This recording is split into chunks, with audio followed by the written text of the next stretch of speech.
जीवन बगिया ऐसी उलझी, फूलोगे कम, कांटे ज़्यादा, सिमटा जीवन, डूबी सांसें, आना है तो अब भी आजा। संन्यास का जो मार्ग है, संन्यास्त होने की जो अवस्था है, वो है जवानी ही सबसे उच्चतम है। यदि आपने जवानी में सत्य के साथ एक हो पाए तो वही सत्य है, वरना अतीत और भविष्य में पड़ा हुआ कचरा सत्य नहीं होता। वह तो एक उधार बात हो जाती है। यदि आपने अंतिम अध्याय न देखा हो तो अंतिम अध्याय देखें। यदि आप इस यात्रा में शामिल हैं तो इस अध्याय को देखें, समझ सकें तो इस अध्याय को देखें। अगर तुम पूछो कि परमात्मा का उपयोग क्या है तो कठिनाई हो जाएगी। क्या उपयोग हो सकता है? परमात्मा का क्या करोगे? परमात्मा से न तो पेट भरेगा न प्यास बुझेगी। करोगे क्या परमात्मा का? कौन से लोभ की तृप्ति होगी? कौन सी वासना भरेगी? कौन सी तृष्णा पूरी होगी? परमात्मा का कोई उपयोग नहीं है। यदि आपने अंतिम अध्याय न देखा हो तो इस अध्याय को भी न देखें। समझ सकें तो इस अध्याय को देखें। यह अध्याय सब साधकों की दृष्टि से बहुत महत्वपूर्ण है, बहुत बहुत महत्वपूर्ण है। परमात्मा का कोई उपयोग नहीं है, इसलिए तो जो लोग उपयोग के दीवाने हैं वे परमात्मा की तरफ नहीं जाते। परमात्मा का आनंद है, उपयोग बिल्कुल नहीं। मेरे पास लोग आते हैं, वे पूछते हैं ध्यान करेंगे तो लाभ क्या होगा? लाभ, तुम बात ही अजीब सी कर रहे हो। तो तुम समझे ही नहीं कि ध्यान तो वही करता है जिसने लाभ लोभ छोड़ा, जिसके मन में अब लाभ व्यर्थ हुआ, जिसने बहुत लाभ करके देख लिया और पाया कि लाभ कुछ भी नहीं होता। धन मिल जाता है, निर्धनता नहीं कटती।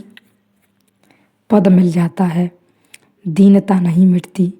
सम्मान सत्कार मिल जाता है, भीतर सब खाली का खाली रह जाता है। नाम जगत भर में फैल जाता है, भीतर सिर्फ दुर्गंध उठती है, कोई सुगंध नहीं उठती, कोई फूल नहीं खिलते। भीतर कांटे ही कांटे हैं, पीड़ा और चुभन, संताप और असंतोष, चिंता ही चिंता, हानि होती चली जाती है। भीतर तो चिंता चिता सज रही है, बाहर महल खड़े हो जाते हैं, बाहर जीवन का फैलाव बढ़ता जाता है। भीतर मौत रोज करीब आती चली जाती है। जिसको यह दिखाई पड़ा कि लाभ में कुछ लाभ नहीं, वही ध्यान करता है। लेकिन कुछ लोग हैं जो सोचते हैं शायद ध्यान में भी लाभ हो तो चलो ध्यान करें। वे पूछते हैं ध्यान में लाभ क्या? इससे क्या फ़ायदा होगा? सुख समृद्धि आएगी, पद प्रतिष्ठा मिलेगी, धन वैभव मिलेगा, हार जीत में परिणत हो जाएगी। यह जीवन का विषाद, यह जीवन की पराजय, यह जीवन में जो खाली खालीपन है, यह बदलेगा, यह बदलेगा। हम भरे भरे हो जाएंगे। वे प्रश्न ही गलत पूछते हैं, अभी उनका संसार चुका नहीं, वे जरा जल्दी आ गए, अभी फल पका नहीं, अभी मौसम नहीं आया, अभी उनके दिन नहीं आए। ध्यान तो वही करता है या ध्यान की तरफ वही चल सकता है जिसे एक बात दिखाई पड़ गई कि इस संसार में मिलता तो बहुत कुछ और मिलता कुछ भी नहीं। सब मिल जाता है और सब खाली रह जाता है। जिसे यह विरोधाभास दिखाई पड़ गया, फिर वह यह न पूछेगा कि ध्यान में लाभ क्या है, क्योंकि लाभ होता है व्यवहारिक बातों में। ध्यान पारमार्थिक है, आनंद है ध्यान में, लाभ बिल्कुल नहीं। तुम ध्यान को तिजोरी में न रख सकोगे। ध्यान से बैंक बैलेंस न बना सकोगे। ध्यान में सुरक्षा सिक्योरिटी न बनेगी। ध्यान तो तुम्हें छोड़ देगा अज्ञात में। ध्यान तो तुम्हारी जो सुरक्षा थी वह भी चली जाएगी। ध्यान तो तुम्हें छोड़ देगा अपरिचित लोक में, उस अभियान पर भेज देगा जहाँ तुम धीरे धीरे गलोगे, पिघलोगे, वह बह जाओगे। ध्यान से लाभ कैसा होगा?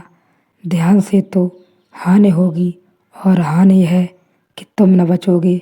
ध्यान तो मृत्यु है, लेकिन तब जब तुम मर जाते हो, शरीर से ही नहीं, शरीर से तो तुम बहुत बार मरे हो।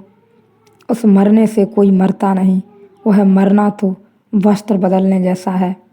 पुराने वस्त्रों की जगह नए वस्त्र मिल जाते हैं। बूढ़ा बच्चा होकर आ जाता है। उस मरने में कभी कोई मरा नहीं। मरे तो हैं कुछ थोड़े से लोग, कोई अष्टावक्र, कोई बुद्ध, कोई महावीर, वे मरे, उनकी मृत्यु पूरी है, फिर वे वापस नहीं लौटते। ध्यान मृत्यु है। ध्यान में तुम तो मरोगे, तुम तो मिटोगे, तुम्हारी तो छाया भी न रह जाएगी। तुम्हारी तो छाया भी अपवित्र करती है। तुम तो रंच मात्र न बचोगे, तुम ही न बचोगे, तुम्हारे लाभ का कहाँ सवाल। तुम स्वयं एक व्यवहारिक सत्य हो, तुम सिर्फ एक मान्यता हो, तुम हो नहीं, तुम सिर्फ एक धारणा हो। तुम्हारा कोई अस्तित्व नहीं है। तुम्हारी धारणा तो बिखर जाएगी, सब धारणाएं बिखर जाएंगी तुम्हारे बिखरते ही, क्योंकि जब मालिक ही न रहा तो जो सब साज सामान इकट्ठा कर लिया था वह सब बिखर जाएगा। जब संगीतज्ञ ही न रहा तो बीड़ा क्या बजेगी। कहते हैं न रहा बांस न बजेगी बांसुरी, तुम ही गए तो बांस ही गया। अब बांसुरी का कोई उपाय न रहा, तब जो शेष रह जाएगा वही समाधि है। वह है पारमार्थिक। पारमार्थिक का अर्थ है जो है परमानंदमय, परम विभागमय। बरसेगा आशीष, अमृत का अनुभव होगा, लेकिन लाभ कुछ भी नहीं। व्यवहारिक अर्थों में कोई लाभ नहीं। उससे तुम्हें किसी तरह की संपदा निर्मित न कर पाओगे।